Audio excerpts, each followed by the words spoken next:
رانا صاحب اس دن مذاکرات بھی ہو رہے تھے، تو مذاکرات پہ کیا طے پایا تھا؟ کوئی جگہ آفر کی گئی تھی حکومت کی طرف سے ان کو؟ دیکھیں یہ تھوڑا سا جو ہے نا یہ بات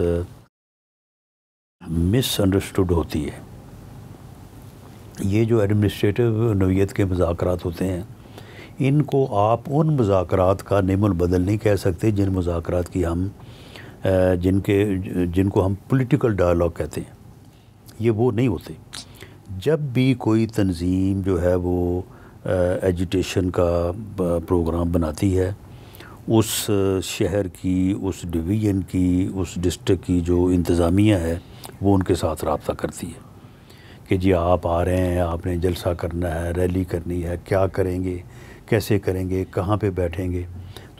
تو یہ ساری چیزیں جو ہیں وہ ایڈمنسٹریٹولی جو ہے وہ ڈسکس ہوتی ہیں اور سبھی کے ساتھ ہوتی ہیں. جب ہم اپوزیشن میں تھے، ہم اگر کوئی ریلی یا جلسہ کرتے تھے تو ایڈمنسٹریشن جو ہے وہ اسٹیج کے انتظامات، کون آئے گا، کون اوپر جائے گا، کون نیچے جائے گا، سویپنگ ہوگی، اس کے بعد پھر اس کو کارڈن آف کیا جائے گا، یہ ساری چیزیں ہوتی ہیں. اب ان مذاکرات کو آپ پولیٹیکل ڈائلاگ کا جو ہے وہ نعم البدل نہیں کہہ سکتے. ان کے ساتھ جو لوکل ایڈمنسٹریشن ہے جس میں اسلام آباد کی ایڈمنسٹریشن بھی شامل ہے اور پنجاب کی بھی شامل ہے کیونکہ یہ اٹک سے گزر کے آئے ہیں، تو ہر مرحلے پہ ایڈمنسٹریٹو ڈائلاگ ان کے ساتھ ہوتا رہا ہے کہ جی آپ رک جائیں، اس جگہ تک، اس جگہ پہ بیٹھ جائیں، سنگجانی چلے جائیں، اپنا جو ہے وہ آپ جو ہے وہ اس جگہ پہ جلسہ کر لیں، جلسہ کر کے آپ واپس چلے جائیں. تو یہ ہر مرحلے پہ ان کی ایک ہی بات ہے کہ جی ہمارے پاس تو کوئی اختیار نہیں ہے کسی کے پاس، ہمیں تو وہاں سے جا کے اپروول جو ہے وہ لینی ہے، تو ہماری ملاقات کروا دیں، ہم ان سے پوچھ کے تو پھر اس کے اوپر کوئی پازیٹیو جواب جو ہے نا وہ دے سکتے ہیں. تو وہ جب پھر ملاقات ہوتی ہے تو وہ اس میں پھر کہا جاتا ہے کہ جی یہ گورنمنٹ کی ول ہے تو ملاقات ہوئی ہے. تو یقیناً وہ جب ایڈمنسٹریشن جو ہے وہ ریکویسٹ کرتی ہے تو وہ ٹھیک ہے، وہ جو جیل حکام ہے وہ ایکسیس دے دیتے ہیں. تو اس مرتبہ بھی، اس سے پہلے جب انہوں نے جلسہ کرنا تھا سنجانی کے مقام پہ، تو اس کو جو پوسٹ پون کیا گیا تھا کوئی 2 ہفتوں کے لیے، اس وقت بھی ان کے ساتھ ایڈمنسٹریشن نے بات کی سپریم کورٹ میں اس دن جو پیشی تھی اس کی وجہ سے کہ اگر آج آپ نے جلسہ کیا تو اس کے جو ہے وہ تھوڑا ڈیمیج ہو سکتا ہے کیونکہ مذہبی جماعتوں کے لوگ بھی یہاں پہ آ رہے ہیں. تو انہوں نے کہا یہ ہماری ملاقات کرائیں، ملاقات ہو گئی، ان کو اجازت مل گئی، وہ 2 ہفتے آگے چلا گیا.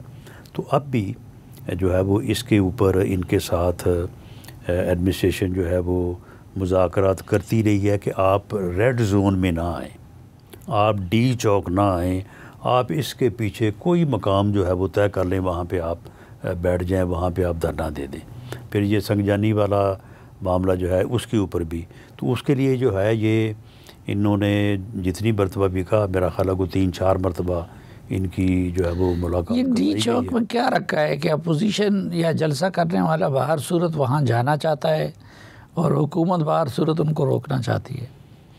دیکھیں جی، حکومت کا جو ہر صورت میں روکنا ہے وہ تو انڈرسٹوڈ ہے کہ سامنے پارلیمنٹ ہاؤس ہے، پرائم منسٹر ہاؤس ہے، سپریم کورٹ ہے، پریزیڈنٹ ہاؤس ہے، یعنی تمام جو آپ کی حساس بلڈنگز ہیں وہ بالکل پھر 5 منٹ کی جو ہے نا وہ پیدل مسافت پہ رہ جاتی ہیں. اور یہاں تک اگر ایک 15-20 ہزار کا موب پہنچ جائے، مسلح بھی ہو، وائلنٹ بھی ہو، اس میں شرپسند ٹائپ ٹرینڈ لوگ بھی ہوں، تو پھر آپ کسی چیز کا بھی جو ہے نا وہ توقع جو ہے وہ کر سکتے ہیں. اس لیے گورنمنٹ کا روکنا یہ تو انڈرسٹوڈ ہے، لیکن احتجاج کرنے والوں کا میں سمجھتا ہوں کہ وہ سمجھتے ہیں کہ اگر ہم یہاں پہ آگے بیٹھے ہوں گے تو ہماری ایک بلیک میلنگ پوزیشن ہوگی کہ جی ہماری بات مانیں، ہمارا مطالبہ پورا کرنے، ورنہ پھر ہم جا رہے ہیں آگے. تو اس یعنی بلیک میلنگ پوزیشن کو کیپچر کرنے کے لیے، حاصل کرنے کے لیے لوگوں کا یہ ہوتا ہے کہ جی ہم ایسی جگہ پہ آ کے بیٹھیں کہ گورنمنٹ کو ہر وقت یہ دھڑکا ہو کہ جی اگر ہم ان کی بات نہیں مانیں گے تو یہ اگلے لمحے جو ہے نا یہ ان بلڈنگز تک یا اس جگہ ریڈ زون تک جو ہے نا پہنچ جائیں گے۔ تو حکومتی سائڈ سے گولی کیوں چلائی گئی؟ دیکھیں جی، حکومتی سائٹ سے گولی کے چلنے کی کوئی ایویڈنس اب تک ان کے سوشل میڈیا جو کہ کہتے ہیں کہ جی بڑا ہی متحرک ہے اور وہ تو جو ہے وہ جھوٹ کو بھی سچ بنا کے جو ہے وہ ثابت کر دیتا ہے، تو اب تک کوئی ویڈیو، کوئی ایویڈنس جو ہے وہ نہ تو اپنے سوشل میڈیا یا اپنے میڈیا کے ذریعے سے کوئی آڈیو یا ویڈیو کی صورت میں پیش کر سکے ہیں، نہ ہی وہ ان بلیک اینڈ وائٹ آج تک آئے ہیں کہ جی یہ بندہ ہے یا یہ ہمارا نقصان ہے، یہ فلاں جگہ پہ ہوا ہے، فلاں جو ہے وہ لا انفورسنگ ایجنسی نے ہمارے اوپر فائرنگ کی ہے، لیکن اندھیرا کیا ہوا تھا زبانی پراپیگنڈے کے اوپر، زبانی جو ہے وہ یعنی وہ پراپیگنڈا جو آج تک وہ لوگوں کے خلاف کرتے رہے ہیں، اسی پراپیگنڈے نے آج ان کا جو اپنا معاملہ ہے نا اس کو خراب کیا ہے۔ وہ اپنے معاملے پہ بھی بات کریں گے، لیکن جب آپ لوگوں نے اندھیرا کیا ہوا تھا تو اندھیرے پہ فوٹیجز کیسے بنتی؟ اندھیرا کیوں کیا گیا تھا؟ نہیں، اندھیرے میں بھی فوٹیج تو بن سکتی ہے، موبائل سے یہ اندھیرے میں کتنی فوٹیج بناتے ہیں، روز بناتے ہیں۔ تو اندھیرا کیوں کیا گیا؟ دیکھیں، اندھیرے میں معاملہ یہ ہے کہ اس وقت جو اندھیرا کراؤڈ میں تھا وہ تو انہوں نے خود کیا تھا۔ آپ مجھے بتائیں کہ اگر ان کے پاس، دیکھیں نا، انہوں نے باقاعدہ ایک فائنل کال دی اور سر دھڑ کی یہ بازی لگانے پہ اوپر تلے ہوئے تھے کہ ہم نے ڈی چوک پہنچنا ہے، تو ڈی چوک میں ان کے لیے سٹیج کا انتظام ہم نے کرنا تھا، ڈی چوک میں ان کے لیے لائٹس کا انتظام ہمارے ذمہ تھا، ہم نے ان کے لیے یہاں پہ کھانے کا اور پانی کا جو ہے وہ ہم نے انتظام کرنا تھا، یا تو یہ ہمیں کہہ دیتے کہ جی یہ انتظامات جو ہے وہ سارے جو ہے وہ آپ نے کرنے ہیں۔ ہم تو ان کو جو کہہ رہے تھے، جہاں پہ کہہ رہے تھے، اگر یہ سنگجانی میں جاتے تو وہاں پہ ہم یہ سارے انتظامات کر دیتے۔ تو معاملہ یہ ہے کہ اگر ان کے پاس اپنا جو ان کا کراؤڈ ہے اس میں لائٹنگ کا بھی ان کے پاس انتظام نہیں تھا، باقی بھی کسی چیز کا کوئی انتظام نہیں تھا، تو آپ مجھے بتائیں کہ یہ 15-20 ہزار لوگوں کو کس مقصد کے لیے جو ہے وہ یہاں پہ لے کے آئے؟ نہیں تو اس اندھیرے میں تو علی امین گنڈاپور کو اور بشرا بی بی کو بھی نقصان پہنچ سکتا تھا۔ دیکھیں، نقصان پہنچ سکتا تھا، لیکن اب یہ بات میں بلا تبصرہ کروں گا، اس کی ڈیٹیل اب جو ہے وہ اگر آپ مجھ سے پوچھیں گے تو میں اس میں جانے سے قاصر رہوں گا۔ معاملہ یہ کہتے ہیں کہ جی ہمارے اتنے لوگ جو ہے نا ان کو یہاں پہ اسی جگہ پہ جو ہے وہ مارا گیا ہے اور ان کو جناب جو ہے وہ گولیاں چلائی گئیں، جو ہے وہ ان کو شہید کر دیا گیا، قتل کر دیا گیا۔ جتنے لوگ بھی تھے سب کو M N A M P A لے کے آئے تھے، سب کو، پوری کیبنٹ کے پی کے کی علی امین گنڈاپور کے ساتھ تھی۔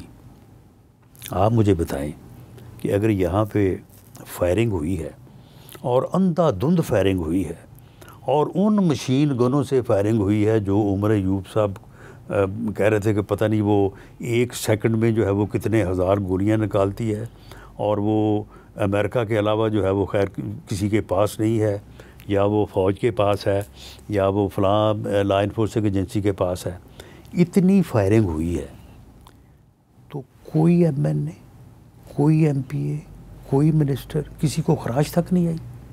کیوں؟ وہ تھے نہیں، چلے گئے تھے۔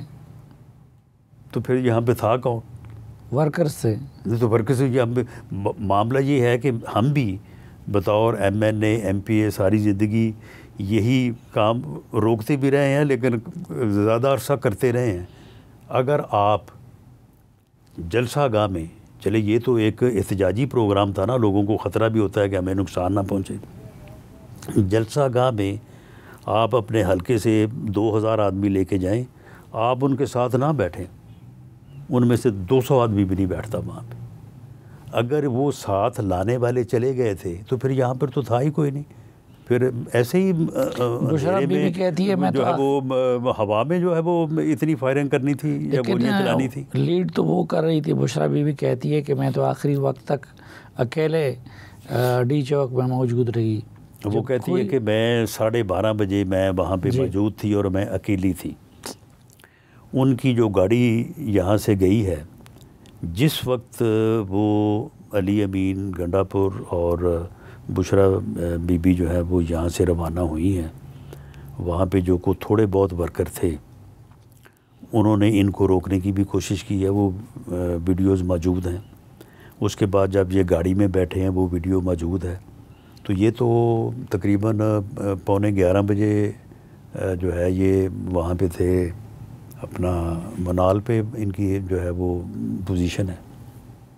اچھا, یعنی یہاں سے یہ کوئی 10 بجے کے راؤنڈ اباؤٹ نکلے ہوں گے یا 10:30 بجے نکلے ہوں گے تو وہاں پہ یہ اس وقت یہ پہنچے ہوں گے. تو یہ تو یعنی وہ کیمروں میں وہ ساری پوزیشن جو ہے وہ بالکل سیو ہے. اس کے اوپر کوئی جھوٹ نہیں بول سکتا, اس کو کوئی غلط ثابت نہیں کر سکتا. تو یہ تو اس وقت وہاں پہ تھی. اچھا, یہ 12:30 بجے یہاں پہ یہ حقیقت ہے یہاں پہ کس طرح سے کہہ رہے ہیں حکومت نے خود ان کو سیف راستہ دیا, گرفتار نہیں کیا. دیکھیں جب اس قسم کا ایکشن یعنی جب ایک موب جب انہوں نے کوئی 2 بجے یہاں پہ پہنچے ہیں اور کوئی میرا خیال کوئی 4 بجے کے قریب انہوں نے جو ہے وہ جو جلسہ کیا, جب خطاب کیا ہے دونوں نے, بشرا بی بی نے بھی اور علی امین گنڈا پور نے, تو اس وقت یہاں پہ میرے اندازے کے مطابق جو میں نے ٹی وی پہ دیکھا ہے بندہ کوئی 10,000 پلس تھا, 10-12 تھا. لیکن جب پولیس نے یہ سمجھا کہ ان کو اس وقت ڈسپرس کیا جا سکتا ہے اور ایسی پوزیشن ہے کہ ان سے جان چھڑائی جا سکتی ہے, تو اس وقت جو ہے وہ تعداد جو ہے وہ بالکل بہت کم تھی. آپ سمجھیں کہ اگر یہ 10-12 ہزار تھے تو ان میں سے 9-10 ہزار جا چکے تھے اور باقی لوگ جو تھے وہ اپنی گاڑیوں میں بیٹھے تھے. کوئی بندہ بھی وہاں پہ ان کے ارد گرد جو ہے وہ کوئی 150 لوگ ہوں گے, انہوں نے ان کو روکنے کی کوشش کی لیکن یہ رکے نہیں ہیں. اس وقت صرف ٹیئر گیس جو ہے وہ نظر آ رہی ہے ان ویڈیوز میں, وہ ٹیئر گیس ہو رہی تھی اور یہ گاڑی میں بیٹھے ہیں اور بیٹھ کے جو ہے یہ یہاں سے جو ہے یہ نکل گئے ہیں. نہیں, لیکن حکومت نے خود راستہ نہیں دیا. راستے سے مراد یہ ہے کہ اگر ان کو اس وقت اس ایکشن میں ان کے اوپر توجہ دی جاتی یا ان کو گرفتار کرنے کی کوشش کی جاتی تو ان کو گرفتار کیا جا سکتا تھا. لیکن لا انفورسنگ ایجنسیز کی ڈسپرسل پرائورٹی تھی, گرفتاری جو ہے وہ پرائورٹی نہیں تھی. اسی لیے یہاں سے بہت کم لوگ گرفتار ہوئے ہیں. یہ گرفتاریوں کی جو تعداد بڑی ہے نا, جو 2-2.5 ہزار بندہ گرفتار ہوا ہے, ان میں سے زیادہ لوگ وہ ہیں جو پھر واپس جاتے ہوئے بھاگتے ہوئے گرفتار ہوئے ہیں. ٹھیک.